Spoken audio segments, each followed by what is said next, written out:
We've all heard of the quotes like, dreams can come true or dare to dream. And so where do your dreams come from? And why is it that we have dreams? And what does it mean if I see rain in my dreams?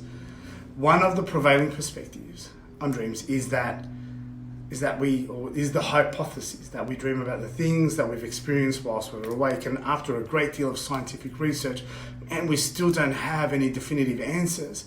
But what we do have are some pretty interesting theories. And one of them is that we dream to fulfill our wishes.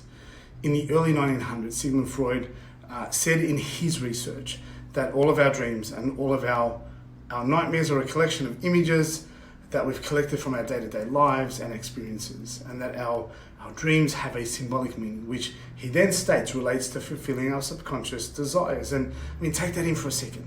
If all of these images are a symbolic representation of our subconscious thoughts and desires, then that confirms that we literally become what we think about all the time. And so, can you imagine what would happen to your life when you begin to add all the subconscious programs and desires and the belief systems of all the things that you do want rather than you don't want? Chances are that if you consciously and subconsciously coherently think and dream about your desires, then you're bound to eventually manifest them into your own personal reality. And I genuinely believe that to be the case. And through the extensive research in bringing all of my programs, I can assure you that all the scientific experts and spiritual leaders are of the same opinion. And so what then? What if our dreams were one of the purest expressions of our individual spirituality? And what if dreams were a way of consciously and subconscious, the conscious and subconscious mind communicating without any interference from your environment or your ego?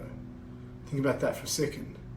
I mean, when you dream, it doesn't feel as though you're watching an experience, but you feel as though you're living it out. And I mean, for example, you may in your dream randomly bring up a person from a childhood memory or experience and then question, what does that dream mean? The harsh truth is, who cares about your dream or its meaning, or if it's a form of communicating or connecting you with your spiritual self, if you do absolutely nothing with it and you dismiss whatever you've just dreamed or the message that it had because it was too good to be true. Let's start to be outside the box thinkers. The majority of us go through living our lives based on thoughts and emotions, right?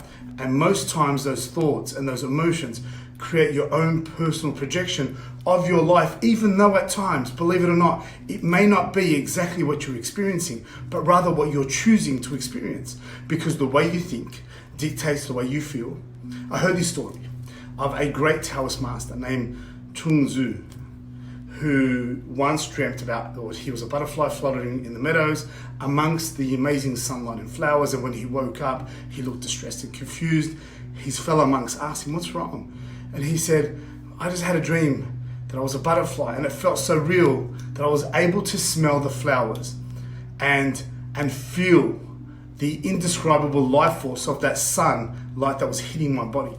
His fellow monk said, "Man, that's a beautiful dream. Why would you feel so distressed and confused?"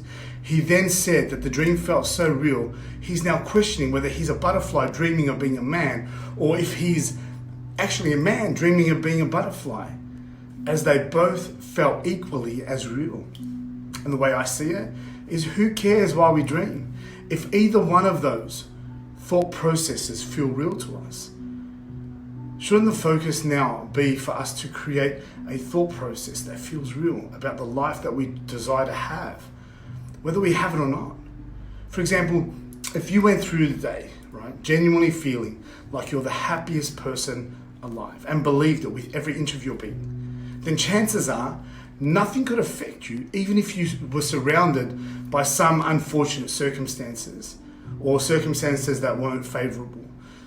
In quantum physics, just like the quark, if you change the way you look at things, the things you look at change. And I guess the intention behind this video was to, again, challenge your thought process into seeing that the power of your thoughts and emotions, or the power of they can have on your lives. And if you're experiencing life through your thoughts and emotions, then you're more than likely to manifest the projection of those thoughts and emotions. But if you can actually embrace your life as an opportunity to create whatever it is that you desire and set the intention and the belief that you genuinely have whatever it is that you're destined for in life, and then get out of the way and allow yourself to experience the journey and not try and control it, then both your dreams and your reality would continue to recreate the same thoughts and the same feelings that you already have, whatever it is that you desire, until whatever you desire in life has no choice but to eventually find you. And that's when you're able to do that, your spirit and your body would now be in complete coherence. And that's because what you felt inside you was able to create the desired environment. And when you know that you actually had a hand in doing that, chances are you're going to do it again.